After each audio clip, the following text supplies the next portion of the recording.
Bien-aimés dans le Seigneur, Shalom. Je voudrais qu'on partage la parole du Seigneur ce jour.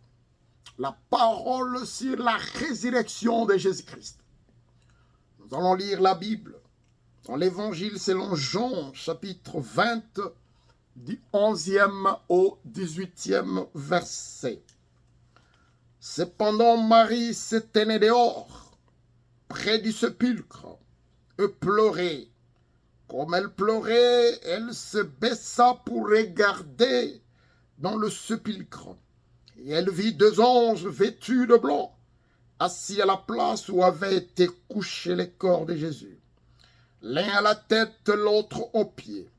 Ils lui dirent, « Femme, pourquoi pleures-tu » Elle leur répondit, « Parce qu'ils ont enlevé mon Seigneur, et je ne sais où ils l'ont mis. » En disant cela, elle se retourna, et elle vit Jésus debout. Mais elle ne savait pas que c'était Jésus. Jésus lui dit, « Femme, pourquoi pleures-tu?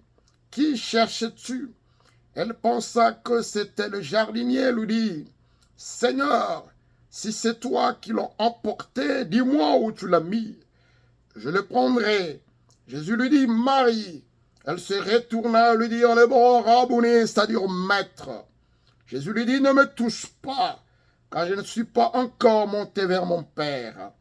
Mais va trouver mes frères et dis-leur que je monte vers mon Père et votre Père, vers mon Dieu et votre Dieu. » Marie de Magdala alla annoncer aux disciples qu'elle avait vu le Seigneur et qui lui avait dit ces choses. La résurrection de Jésus-Christ, un signe d'espoir. Jésus-Christ est ressuscité. Le tombeau est resté vide. Il n'est plus dans le tombeau.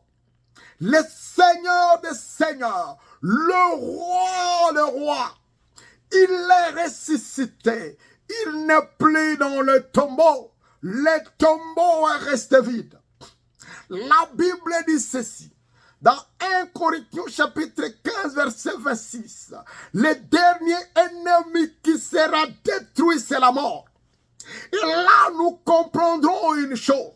Que Jésus a détruit ce dernier ennemi. Jésus a détruit la mort. Au Golgotha, il a détruit la mort. Golgotha, là où j'ai reçu mon salut.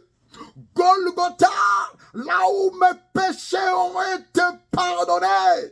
Golgotha, là où j'ai reçu la vie éternelle. Parce qu'à Golgotha, un prix a été payé. Le prix de mon salut, le prix de ma rédemption a été payé. Au Golgotha, Jésus a vaincu la mort. Il a vaincu la mort. Oh, toi la mort, où est ton aiguillon? Tu as vaincu. L'Éternel a vaincu la mort. La Bible a dit ceci. Dans 1 Corinthiens, chapitre 15, verset 14. 1 Corinthiens, chapitre 15, verset 14.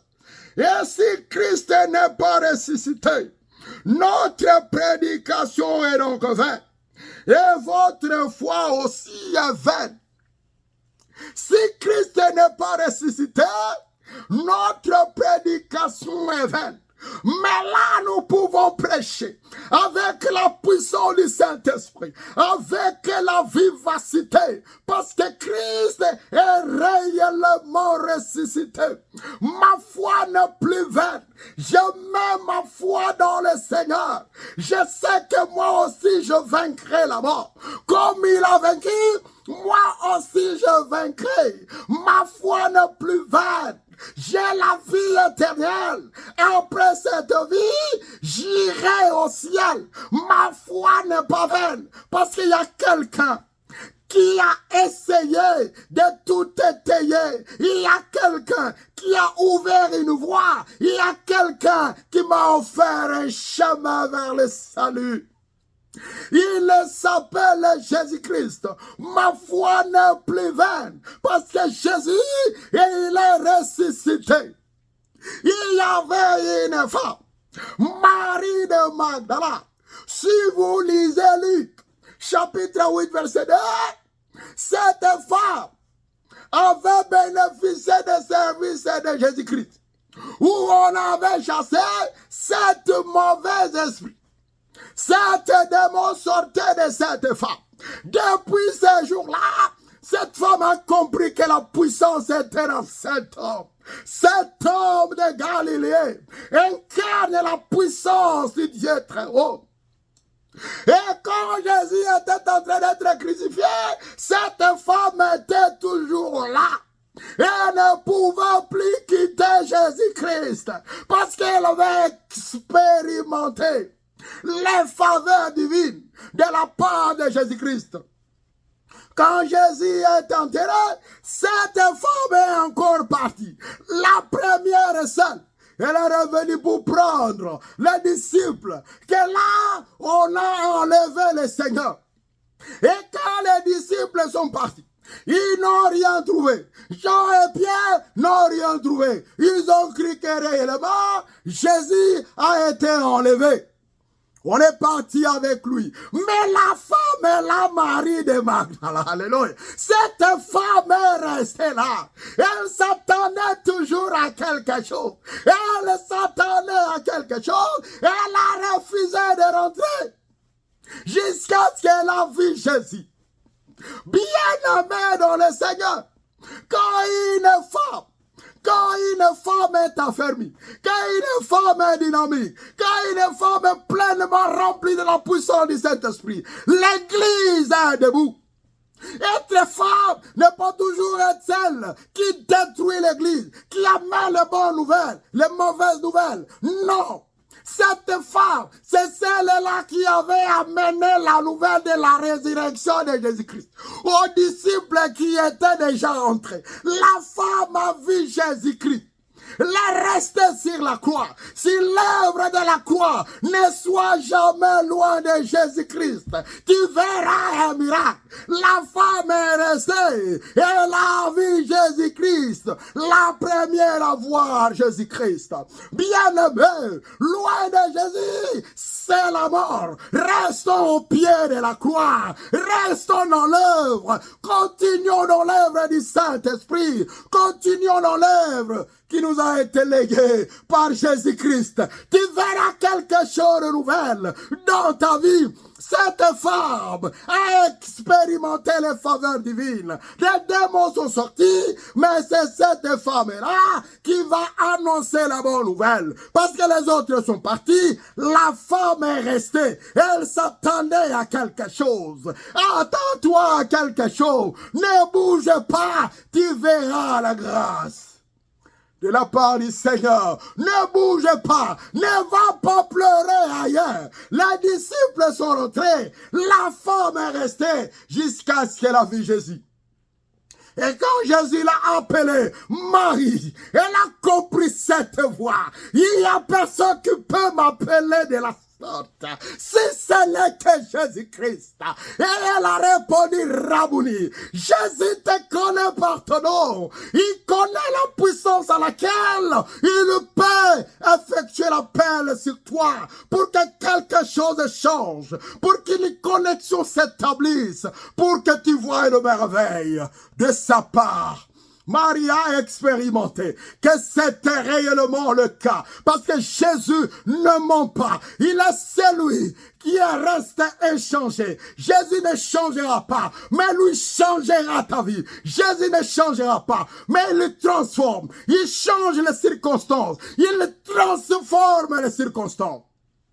Il a transformé aussi. Tout le monde pensait que la mort, c'était la fin des choses. Mais quand Jésus est entré par la mort, il a changé. Il a enlevé la puissance de la mort. Il a tout transformé Notre Dieu est fort. Lui ne change pas, mais capable de changer ta vie, capable de te donner la vie éternelle, capable d'agir. Il avait dit, ce temple, je veux le couler, et après les 3 jours, je le rebâtirai. Il a fait, on ne l'a pas cru, personne ne pouvait le croire. Mais aujourd'hui, nous célébrons sa résurrection. Il est réellement puissant, ce Dieu-là. La Bible dit ceci, dans Ésaïe chapitre 53, verset 7, il a été maltraité, opprimé. Il n'a point ouvert la bouche, semblable à un agneau qu'on mène à la boucherie, à une brebis muette devant ceux qui l'attendent. Il n'a point ouvert la bouche. Il a été maltraité. Il a été opprimé. Il n'a point ouvert la bouche. Semblable à un agneau qu'on mène à la boucherie. Il n'a point ouvert la bouche. Il n'a point ouvert la bouche. Il est mort. Il est mort comme un agneau, bien-aimé. Jésus est mort comme un agneau. On l'a mené là où on pouvait. Il ne pouvait pas parler. Il ne disait rien. Parce que, comme Jean l'a dit, voici l'agneau de Dieu qui ôte le péché du monde. L'agneau est mort. Il est mort comme un agneau pour ôter le péché du monde. Il ne pouvait rien dire parce que réellement l'homme était pécheur. Lui n'avait pas d'excuse, n'avait pas d'explication.